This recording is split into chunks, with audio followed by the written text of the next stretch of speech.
नेपालको दक्षिणी भूभाग जहाँ अनन्त मैदानहरूले आकाशहरूलाई छुन्छन्, त्यहाँ एक भाषाको धुन गुन्जिन्छ। हजारौं वर्षदेखि संस्कृति र परम्पराको जीवन्त प्रतीक बनेको भाषा हो भोजपुरी। यो केवल एउटा भाषा मात्र होइन, बरु एउटा जीवनशैली हो। यो माटोमा हरेक बिहानीसँगै जागृत हुने ऊर्जामा छ। यो गीतहरूमा, कथामा र हरेक घरको आँगनमा बस्छ। यो हरेक खेतको कुना कुनामा, हरेक पर्वको रङमा, हरेक सम्बन्धको न्यानोमा छ। बिहानको शान्त हावामा गुन्जिने लोकगीतहरूमा, आमाको लोरीमा, बुवाको कथामा भोजपुरीले आफ्नो आत्मा खोज्दछ। यो केवल एक भाषा मात्र होइन, यो हाम्रो इतिहास, हाम्रो परिचय र हाम्रो गौरव हो। नेपालको तराईको मुटुमा धड्किने यो संस्कृतिले हजारौं वर्षदेखि आफ्नो जरा गाडेको छ।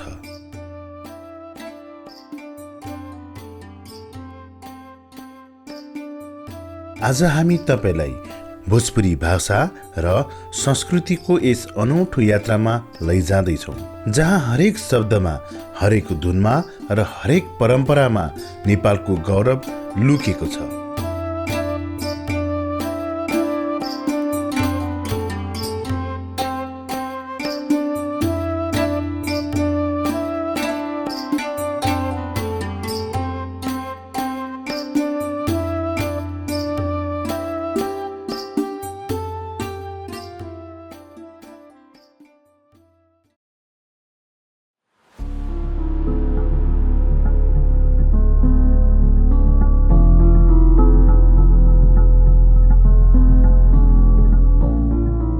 भोजपुरी भाषाको इतिहास गहिरो र समृद्ध छ। यसको जरा प्राचीन मगधी प्राकृत र संस्कृतमा गढिएको छ। यो एक इन्डो आर्यन भाषा हो जुन हजारौं वर्षदेखि भारतको बिहार, उत्तर प्रदेश र नेपालको मधेस क्षेत्रमा बोलिँदै आएको छ। यसको विकास प्राचीन भारतको शक्तिशाली मगध राज्यबाट भएको हो।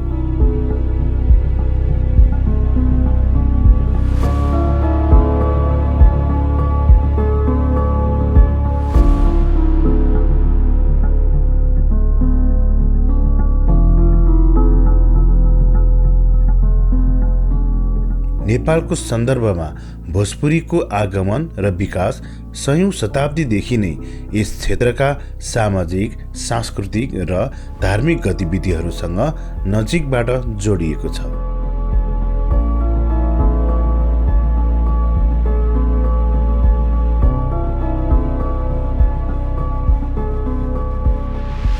कबीर र तुलसीदास जस्ता महान कविहरूको साहित्यमा भोजपुरीका स्पष्ट निशानहरू पाउन सकिन्छ।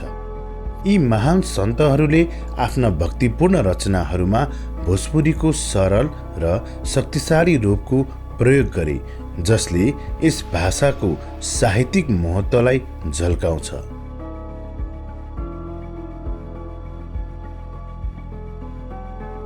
आज पनि भोजपुरी भाषा नेपालको मधेस क्षेत्रमा एक जीवन्त भाषाको रूपमा रहेको छ, जसले यसका वक्ताहरूको समृद्ध सांस्कृतिक पहिचानलाई दर्शाउँछ। यसको इतिहास यस क्षेत्रका मानिसहरूको लचिलोपन र सांस्कृतिक विविधताको प्रमाण हो।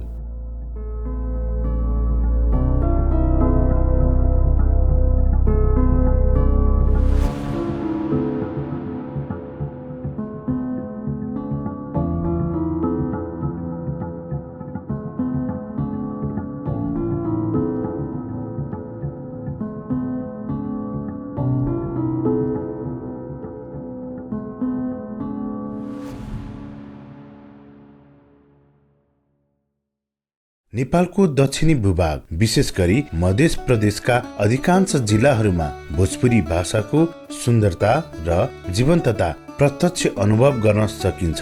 बारा, पर्सा, सर्लाही, धनुषा, महोत्तरी, सिरा र सप्तरी यी जिल्लाहरूमा भोजपुरी भाषीहरूको घना बसोबास रहेका प्रमुख क्षेत्रहरू हुन्। यहाँका बासिन्दाले पुस्तौँदेखि आफ्नो भाषालाई गर्वका साथ जोगाएर राखेका छन्, जुन उनीहरूको पहिचानको अभिन्न अङ्ग बनेको छ।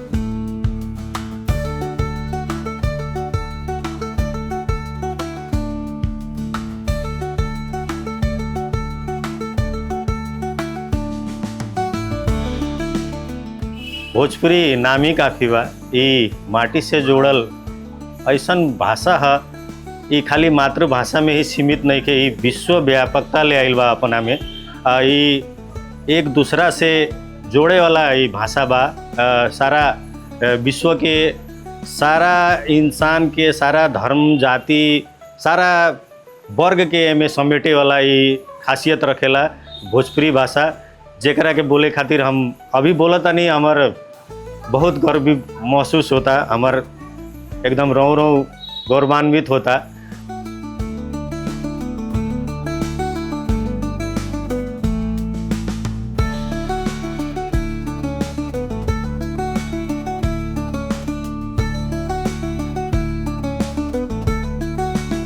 नेपालको दक्षिणी भूभाग, विशेष गरी मध्य प्रदेश भाषा र संस्कृतिको धनी सङ्गम स्थल हो। यहाँ बोलिने अनेकौं भाषाहरू मध्ये भोजपुरीले आफ्नो छुट्टै पहिचान बनाउन सफल भएको छ। ऐतिहासिक र सांस्कृतिक रूपमा भोजपुरी भाषा नेपालको तराई क्षेत्रसँग विशेष सम्बन्ध राख्छ। यहाँका लाखौं मानिसहरूको दैनिक जीवनमा यो भाषा अभिन्न अङ्ग बनेको छ।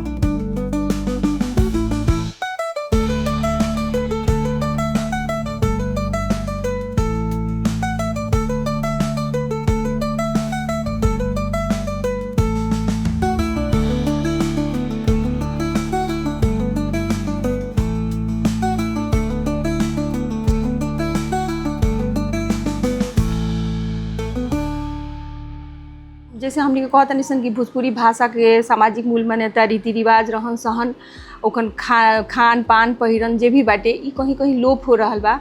आ भोजपुरी भाषा के भी अश्लील मानल जाता। तो इस सब चीज़ के हटावे खातिर ए पर एगो कार्यक्रम के मतलब कि सकारात्मक रूप से जन जन में फैलावे खातिर एकरा के शुरुआत हमने के संस्था ऐसे कैले बाटे, जैसे कि प्रत्येक शुक्रवार विद्यालय में जाके कक्षा 9-10 के बच्चा लोग के भोजपुरी भाषा के प्रति जागरूक करावे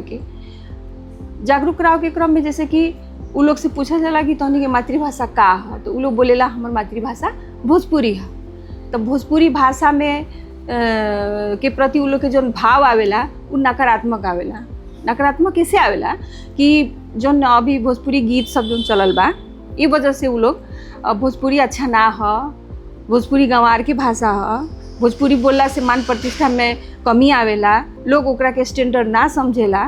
तो ये सब जो कॉन्सेप्ट बाटे, ये सब कॉन्सेप्ट हटावे के प्रयास में हमनी के संस्था हर एक शुक्रवार अतिरिक्त क्रियाकलाप के रूप में लगभग 2 घंटे वहाँ जाके लेवेला और भोजपुरी से जुड़ल हर चीज़ के जानकारी बच्चा लोग में संप्रेषण करेला।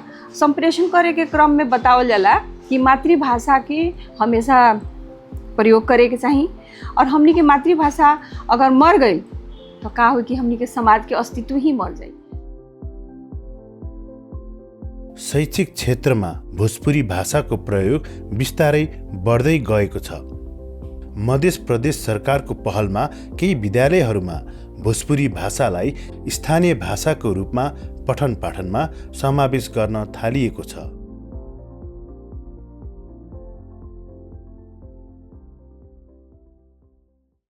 मध्य प्रदेशको उर्वर भूमि, जहाँ माटोको सुगन्धसँगै संस्कृति र परम्पराको गहिरो जरा गाडिएको छ। यस भूमिको आत्मा भोजपुरी भाषामा प्रतिबिम्बित हुन्छ र यसको मुटु लोकगीत र सङ्गीतमा धड्किन्छ। ढोलक, हार्मोनियम, तबला, बाँसुरी, सहनाई र मन्जिरा जस्ता भोजपुरी सङ्गीतका अभिन्न अङ्ग हुन्। यिनको ताल र धुनले श्रोतालाई मन्त्रमुग्ध पार्छ।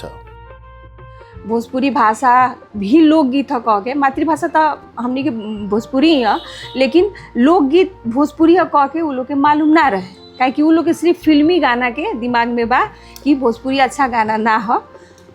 हमरे तरफ से हम उ लोग के समझैनी कि जैसे छठ के गीत होला, होली के गीत होला, विभिन्न पर्व त्यौहार के गीत होखेला, छठियार के गीत होखेला, मतलब जन्म से लेके मरे के समय के बीच के जितना भी क्रियाकलाप होखेला ओकर सबके गीत हो बाटे। भोजपुरी के गीत गौनई और भोजपुरी के गीत गौनई के मिठास के बारे में हमने आज कुछ ओकर रंगत, कुछ ओकर झलक दिखावे में सब। जितना ऋतु होला, जितना महीना होला, हर एक महीना के हर एक ऋतु के अलग अलग गीत गौनई बा, जिनमें से कुछ गीत गौनई हमने एक बार सुनावल है। जैसे सावन महीना में हमने के यहाँ कजरी गावल जाला।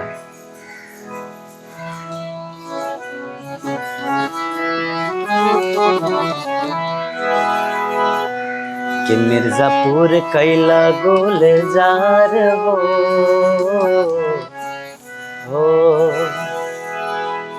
कि मिर्जापुर कैला गुलजार हो, कचौड़ी गले सोन कैला बलमो। मिर्जापुर कैला गुलजार हो, कचौड़ी गले सोन कैला बलमो। सोन कैला बलमो हो, सोन कैला बलमो, सोन कैला बलमो हो, सोन कैला बलमो। कचौड़ी गले सोन कैला बलमो। मिर्जापुर कैला गुलजार हो, कचौड़ी गले सोन कैला बलमो। एकरा के अलग अलग जगह में अलग अलग वेरिएशन में गावल जाला। जैसे ई मिर्जापुरी कजरी हो गई, बनारस के कजरी कुछ अलग होला। कि पिया मेहंदी ले आदम की झील से, जाके साइकिल से ना हो। पिया मेहंदी ले आदम की झील से, जाके साइकिल से ना। जब गांव में धान के रोपनी होला, किसान अपना मस्ती में चूर रहेला बहुत। वो धान के कटनी जब होई होकर तो घर में पूजा आजा बा, शादी ब्याह बा, सब कुछ होला। वही पर गीत बा, गाँव ही में लागल बा अगहन के मेला, कि खेतवे भइल भगवान, गोरिया झुकी झुकी काटेली धान। ये पर गीत बा, गाँव ही में लागल बा अगहन के मेला, कि खेतवे भइले भगवान। गाँव ही में लागल बा अगहन के मेला, कि खेतवे भइले भगवान। गोरिया झुकी झुकी, गोरिया झुकी झुकी, गोरिया झुकी झुकी काटेली धान। गवही में लागल बागहन के मेला, कि खेतवे भइले भगवान। गोरिया झुकी झुकी, गोरिया झुकी झुकी, गोरिया झुकी झुकी काटेली धान। रामा हो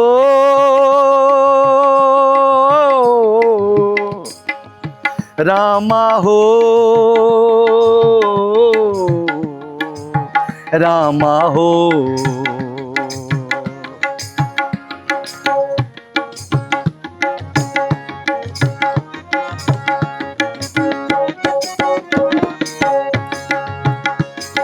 काटेली कनिया उठावेली धनिया, काटेली कनिया उठावेली धनिया।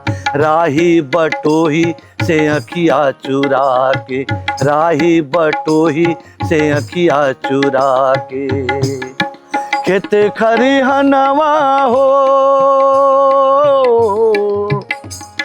खेत खरिहनवा नाचे किसनवा, कि मेहनत के इहे इनाम। गोरिया झुकी झुकी, गोरिया झुकी झुकी, गोरिया झुकी झुकी काटेली धान। गावही में लागल बागहन के मेला कि खेतवे भैले भगवान। गोरिया झुकी झुकी, गोरिया झुकी झुकी, गोरिया झुकी झुकी काटेली धान।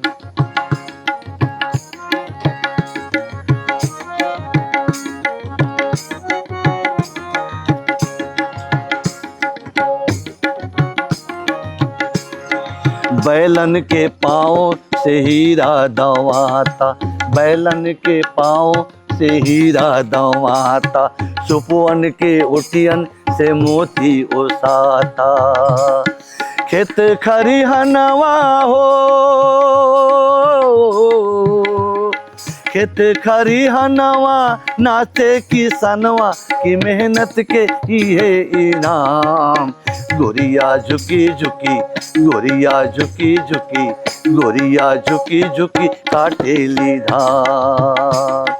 गावही में लागल बागहन के मेला कि खेतवे भैले भगवान। गोरिया झुकी झुकी, गोरिया झुकी झुकी, गोरिया झुकी झुकी काटेली धान।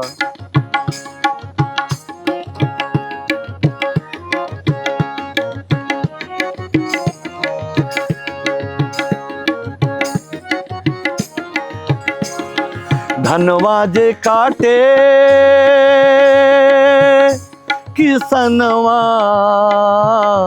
गृहिणियों लगावे पथार। धनवा जे काटे किसनवा, गृहिणियों लगावे पथार। दूध के बलकवा पीहू के जे लागे, केहू के ऐसन रे भा। गोरिया झुकी झुकी, गोरिया झुकी झुकी, गोरिया झुकी झुकी काटेली धान। गावही में लागल बागहन के मेला कि खेतवे भैले भगवान। गोरिया झुकी झुकी, गोरिया झुकी झुकी, गोरिया झुकी झुकी काटेली धान। रामा हो,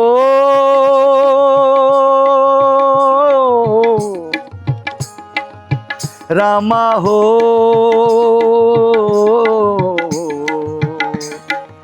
रामा हो, रामा हो, ओ,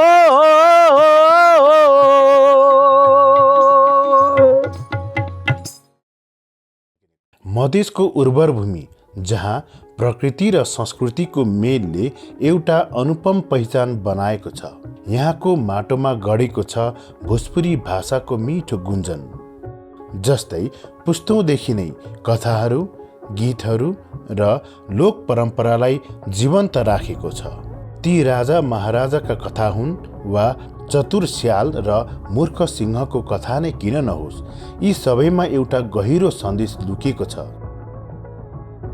वीर बलिया जस्ता कथाहरूले वीरता र बुद्धिको प्रशंसा गर्छ भने छोटका भाइ जस्ता कथाहरूले इमान्दारी र परिश्रमको महत्त्व सिकाउँछन्।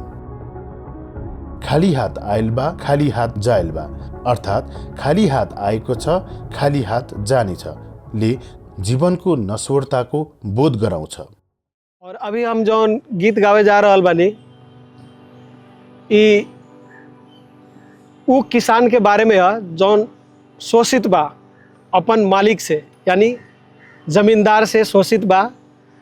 ऐसन जमींदार के चक्कर में पड़ल बा कि जौन एकदम काम करावत करावत दूह देवेला, मतलब सूरज डूब जाला तब तक काम करावला। तो उहे सोच के वो किसान के मन में भाव उत्पन्न होता कि कैसन किसान बा कि रोपनी के टाइम में किरण डूब गई बा फिर भी रोपनी करावता, एकर बस चली तो दिया बार के रोपनी कराई। मालिक के नाम कथी बा? धन रजऊ, लेकिन काम बा बहुत ही निचड़ वाला। तो उहे संदर्भ में ये गीत बा।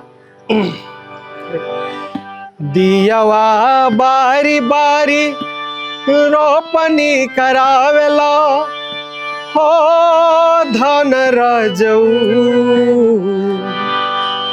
हो धन राजऊ, हो धन राजऊ, हो धन राजऊ, हो धन राजऊ, हो धन राजऊ, हो धन राजऊ। दियवा बारी बारी रोपनी करावेला, दियवा बारी बारी रोपनी करावेला हो धन राजऊ, हो धन राजऊ, हो धन राजऊ, हो धन राजऊ, हो धन राजऊ, हो धन राजऊ, हो धन राजऊ।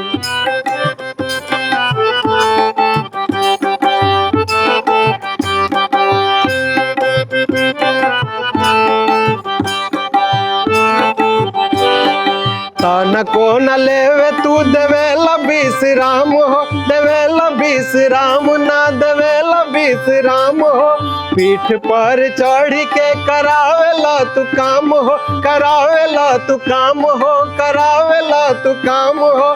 तन को न लेवे तू देवेला विश्राम हो, पीठ पर चढ़ के करावेला तू काम हो धन राजऊ, हो धन राजऊ, हो धन राजऊ, हो धन राजऊ, हो धन राजऊ, हो धन राजऊ, हो धन राजऊ।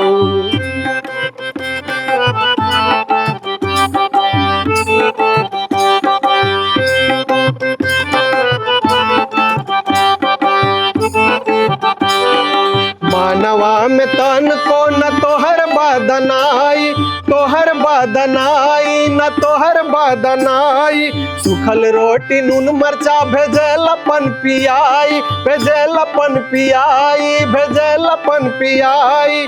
मानवा में तन को न तोहर बदनाई, सुखल रोटी नून मरचा भेजलपन पियाई हो धन राजऊ, हो धन राजऊ, हो धन राजऊ, हो धन राजऊ, हो धन राजऊ, हो धन राजऊ, हो धन राजऊ।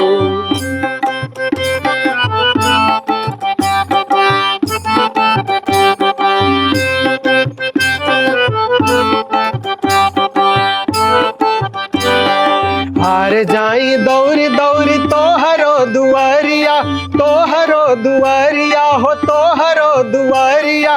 तब जाके मिल खखड़ा धान बनी हरिया, धान बनी हरिया हो धान बनी हरिया।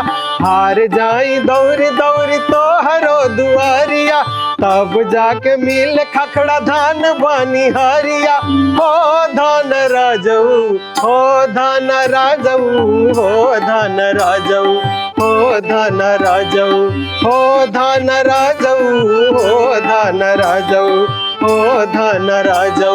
दियवा बारी बारी रोपनी करावेला, दियवा बारी बारी रोपनी करावेला हो धन राजऊ, हो धन राजऊ, हो धन राजऊ, हो धन राजऊ, हो धन राजऊ, हो धन राजऊ, हो धन राजऊ, हो धन राजऊ, हो धन राजऊ, हो धन राजऊ।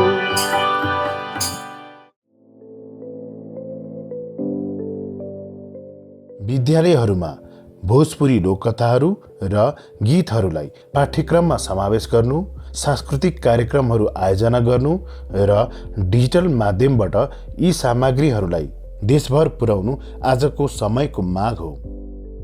कहल जाला कि नेपाल के जनगणना के तथ्याङ्क अनुसार भाषा कितना परसेंट बाटे कह के तो तेसरो स्थान में भोजपुरी के कहल जाला। हमनी के संविधान में भी एक मान्यता प्राप्त बाटे राष्ट्र भाषा के रूप में। लेकिन कोनो कोनो चीज़ खाली कागज में सीमित रही, ओकरा के कार्यान्वयन ना कल जाई, ओकरा के अपना व्यवहार में ना देखावल जाई, लागू ना कल जाई, तो उ कबो में सफलता ना मिली। तो जौन लक्ष्य उद्देश्य लेकर बनावल गई बाटे कि कामकाजी भाषा में मातृभाषा के प्रयोग होके के चाहिए। जैसे मध्य प्रदेश में अब हमनी के अब कुछ जिला 12 परसा 12 रौतहट जहाँ भोजपुरी भोजपुरी के वर्चस्व बा, भोजपुरी बोलल जाला। तो कामकाजी भाषा में भोजपुरी के भी प्रयोग एकदम नगण्य रूप में बा, जैसे कि आम जनता लोग के भी गुनासो आवेला कि हमनी के भोजपुरी के कामकाजी रूप में कागज़ में ना देखे के मिलेला, ना बोले के मिलेला। तो ए पर प्रदेश सरकार के पहल कर देवे के पड़ल कि मातृभाषा भोजपुरी में भी कामकाजी चीज़ के राखल जाओ कह के। हाम्रो इतिहास, हाम्रो संस्कृति र हाम्रो पहिचानको अमूल्य धरोहर हो भोजपुरी भाषा। समुदायको सक्रिय सहभागिता बिना कुनै पनि भाषाको संरक्षण सम्भव छैन। मध्य प्रदेशमा विभिन्न सामुदायिक समूहहरूले भोजपुरी भाषा र संस्कृतिको जीवन्तता कायम राख्न महत्त्वपूर्ण भूमिका खेलेका छन्।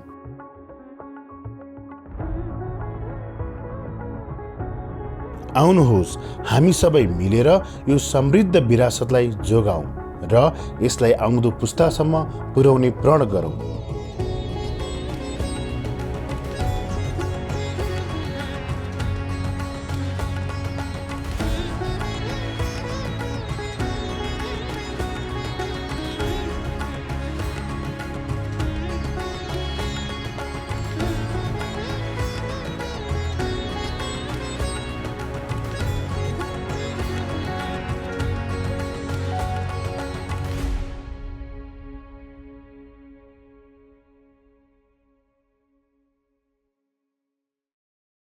भोजपुरी हाम्रो अस्तित्व हो, यसलाई बचाऊँ, यसलाई फैलाऊँ।